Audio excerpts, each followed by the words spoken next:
Bienvenidos a un nuevo video. Te saluda con mucho gusto el profesor Geomani. Hola alumnos y alumnas, ¿qué tal? Bienvenidos al resumen de hoy. Asignatura Valores. Y de repente, sorpresa. Aprendizaje esperado. Describe cómo la emoción básica de sorpresa le permite concentrar su atención ante situaciones sociales novedosas. ¿Te has preguntado qué ocurre cuando se presenta algo novedoso o inesperado? ¿Qué es lo primero que haces? ¿Qué ocurre cuando te dan una noticia que no esperabas? Por ejemplo, si es algo que no esperabas, primero te sorprendes y depende de la noticia, es como te sientes. La sorpresa es una emoción transitoria, la cual nos prepara para el siguiente estado emocional. La sorpresa es una reacción causada por algo novedoso, imprevisto o desconocido. Tiene una duración muy breve y nos prepara para lo que sigue. Imagina que te dijeran que te ganaste un premio. Haz tu cara de sorpresa, alegre y de emoción, y ahora te dan la noticia inesperada de que reprobaste las materias. Haz cara de sorpresa, preocupada y triste. ¿Te dices cuenta? Hay reacciones similares. Se elevan las cejas, se levanta el párpado superior y se abre la boca mientras bajas la mandíbula. También al sorprendernos disminuye nuestra frecuencia cardíaca y se aumenta la respiración. Y muchas veces se nos queda la mente en blanco, ya que interrumpimos lo que sea que hayamos estado haciendo para poner atención en el evento sorprendente. Esto nos ayuda a adaptarnos mejor y más rápido a los cambios. Las sorpresas ocurren permanentemente en nuestras vidas. Algunas veces tenemos la oportunidad de anticipar lo que queremos que suceda, aunque para que sea una sorpresa debemos esperar. Conocer sobre nuestras emociones nos permite tomar decisiones asertivas que hacen que todo tome su lugar de manera adecuada en la vida cotidiana. Cuando las cosas que suceden nos toman por sorpresa, generan emociones que nos ayudan a no obstaculizar y debemos de decidir qué hacer con ellas y no rechazarlas. Cuando identificamos en nuestro cuerpo las emociones, podemos trabajar con ellas a nuestro favor. La sorpresa nos hace poner atención de manera inmediata hacia la situación que la provoca. Hoy aprendimos sobre nuestro cuerpo y las sensaciones que provoca la emoción básica de la sorpresa, cómo observarla y describirla en nosotros mismos y en los demás, pero también a comprender que la sorpresa bloquea o interrumpe cualquier otra actividad que estemos realizando para dirigir nuestra atención de forma inmediata hacia la situación que la provocó, lo que nos permite adaptarnos y actuar adecuadamente a los cambios.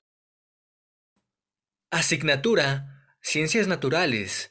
Diversidad de seres vivos y ecosistemas. Aprendizaje esperado. Reconoce que la biodiversidad está conformada por la variedad de seres vivos y de ecosistemas. Énfasis: identifica el concepto de biodiversidad. El día de hoy vamos a hablar de la diversidad de especies y ecosistemas. A lo largo de varias clases hemos estudiado la biodiversidad, que se refiere a la variedad de especies de seres vivos y ecosistemas.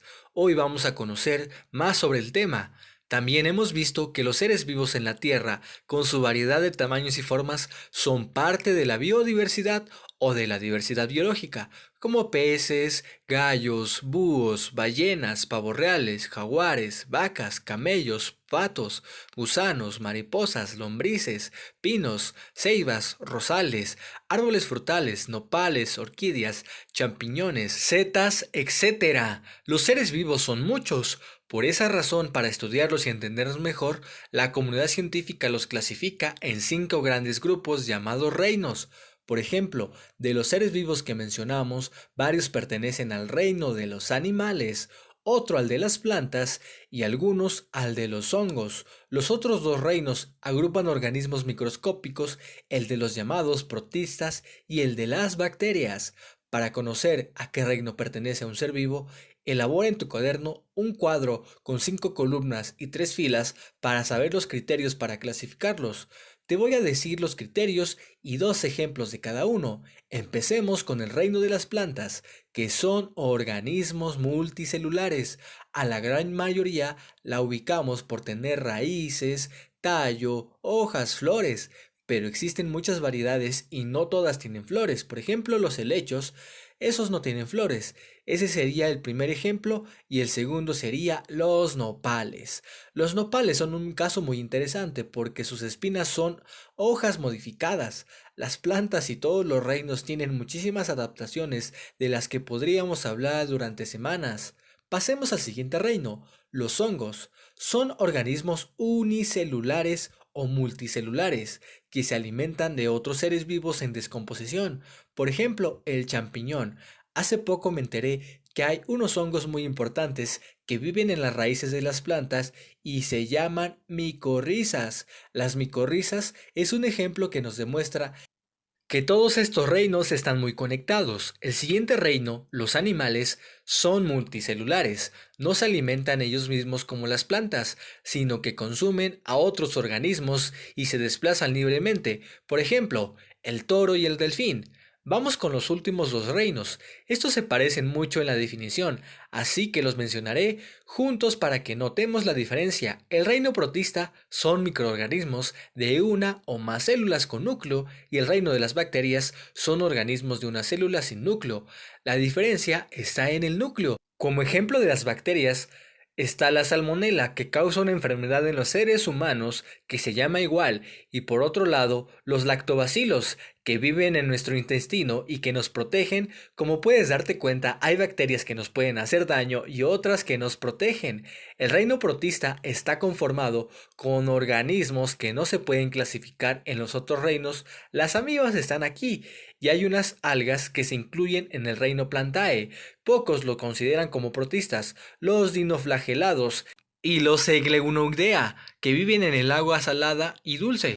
Tu cuadro debe de quedar de la siguiente manera. Nuestro país posee récord mundial en diversidad de pinos. Más del 50 de las especies habitan en la República Mexicana. Recuerda que endémico quiere decir que viven solamente en ese lugar. Para los mexicanos y las mexicanas representa una gran responsabilidad, ya que debemos de proteger lo que tenemos y cuidar el ambiente porque muchas de las plantas y animales solo se encuentran en nuestro país. Los seres vivos no se encuentran aislados, sino que se relacionan entre ellos y con el entorno. El conjunto de organismos que viven en un área determinada junto con los factores físicos como el agua, el aire o el clima se les conoce como ecosistema. En las páginas 60 y 61 de nuestro libro de Ciencias Naturales podemos encontrar ecosistemas que albergan una variedad muy específica de organismos pertenecientes a todos los reinos que viven juntos y cooperan entre sí para lograr su supervivencia. Una maceta es un ecosistema solo que es muy pequeño como un terrario o una pecera porque tiene los mismos componentes físicos y biológicos de los grandes ecosistemas. Los grandes ecosistemas, como los que vienen en el libro de texto, es importante comentar que nuestro país posee una gran variedad de ellos, como el bosque de coníferas, bosque de pino encino, bosque tropical del desierto, pastizal, humedal y marino. Cada uno de ellos tiene características particulares que los diferencian de los demás. Esta diversidad de ecosistemas que existe en nuestro país, junto con la de seres vivos de los que comentamos al inicio, conforman la biodiversidad o diversidad biológica. La biodiversidad es muy importante y siempre debemos tener presente que su protección y conservación es esencial para el futuro de nuestro planeta. Conocer los seres vivos y ecosistemas que conforman la gran biodiversidad de nuestro país ha sido muy interesante y sobre todo reconocer que México es uno de los 17 países megadiversos. Asignatura Artes. ¡Oh, qué tragedia! Aprendizaje esperado. Clasifica obras artísticas teatrales por su origen, época o género e identifica sus principales características. Énfasis. Distingue las características de la tragedia como género dramático e identifica textos trágicos relevantes. Las tragedias nos acechan todo el tiempo. Siempre hay peligro de que ocurra un accidente porque todos somos propensos a cometer un error trágico por exceso de confianza o negligencia. Las tragedias son realistas porque son una representación de la vida. Sus personajes y situaciones califican como posibles y probables. Hay quienes les definen como un fenómeno catastrófico de efecto expansivo y quienes miden su magnitud por la cantidad de afectados que existen, pero la tragedia se refiere más bien a sucesos indeseables que no pudieron ser evitados porque de hecho fueron advertidos, suceden a causa de decisiones temerarias, irresponsables y o negligentes, tomadas por alguien que se creyó invencible y o infalible, que no vio o no le importó el peligro. Por ejemplo, las consecuencias de un temblor, un maremoto, son una desgracia, pero no necesariamente son una tragedia. En cambio, la explosión de una planta nuclear o el hundimiento de un barco y hasta un atropellamiento penden entre la posibilidad de ser un accidente o una tragedia que depende de las causas, probabilidades de haber sido prevenido y la cantidad de personas que resultan afectadas. Toda obra trágica comienza siempre con un presagio funesto, por ejemplo, luna roja, lluvia de estrellas, tormenta, etc. El presagio representa que el peligro es evidente para todos. La catástrofe no solo es evitable, sino previsible. Fue advertida repetidas veces, porque todos, excepto el héroe, vieron el riesgo y lo predijeron, pero las advertencias son siempre desoídas. En la trama clásica, la historia siempre ocurre en las más altas esferas del poder político y económico. El protagonista suele ser alguien muy encumbrado, puede ser un rey o un príncipe, cuyo único defecto es su arrogancia. Este defecto lo mantiene enceguecido, haciéndolo emprender actos muy osados, graves e imprudentes, sin percatarse del riesgo que corre y el peligro que genera para los demás. Él se siente por encima de todos y de todas. Llega al punto que un día comete una transgresión muy pero muy grande, que se le conoce como el error trágico, pecado de soberbia o ibris. La tragedia busca prevenir tragedias reales, mostrándonos los riesgos que corremos cuando nos sentimos infalibles o invencibles. Está dirigida a todos y a todas, pero especialmente para los poderosos, porque las ibris de los poderosos afectan a más personas que las ibris de la gente común. Los autores aprovechan para abordar temas más profundos como el destino, la libertad, la lealtad, el amor, el nacionalismo, la solidaridad y cualquier otro dilema ético o moral que pueda considerarse entre los grandes problemas de la humanidad. Gracias a la tragedia, las grandes masas, la gente menos educada, tuvo acceso en su momento a conocer y reflexionar estos grandes temas, puestos ante ellos en un lenguaje relativamente cercano y ejemplificado de tal manera que le fueran más comprensibles. Asignatura Geografía. ¿Qué nos motiva a vivir en un lugar? Aprendizaje esperado. Compara la composición y distribución de la población en los continentes. Énfasis. Reconoce los factores que propician la concentración y dispersión de la población. Observemos las siguientes imágenes. Son de Australia. Como podemos observar, hay imágenes en donde hay edificios, pero también hay imágenes de lugares que no tienen esos edificios, teatros, puentes ni tanta población.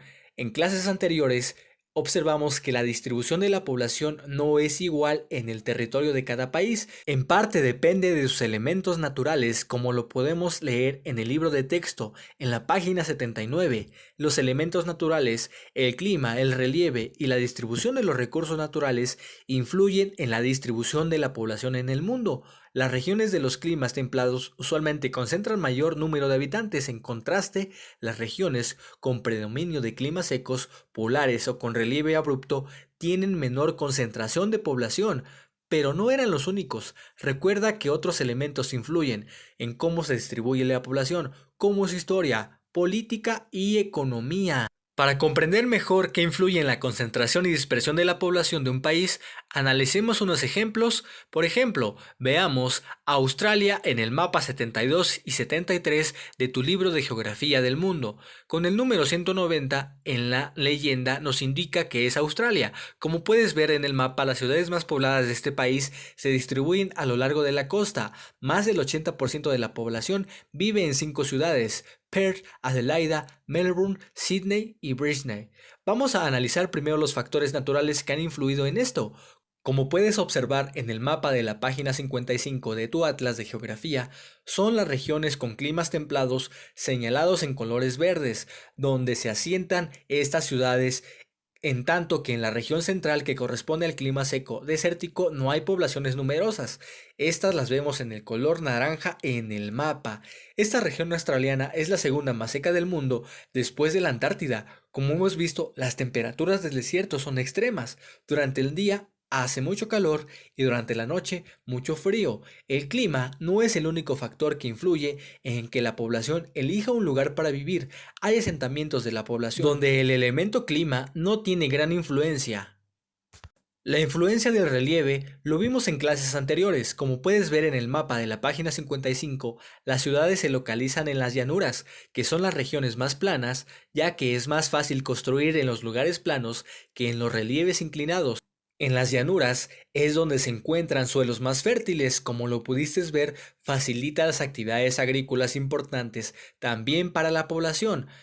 Acerca de los factores humanos que favorecen esta distribución, Australia fue una colonia de Inglaterra y el gobierno en el siglo XVIII instaló granjas de su propiedad y envió a presos a trabajar allí para cumplir sus condenas. Cuando terminaban de cumplir su condena, podrían quedarse o volver a Inglaterra. La llegada de ingleses a Australia significó el desplazamiento de las poblaciones originales hacia las zonas centrales y del norte. Concentrarse la población en ciudades favorece que se construya infraestructura de caminos, carreteras, edificios, centros comerciales, lugares recreativos y se presten servicios educativos, de salud, de seguridad, financieros, entre otros.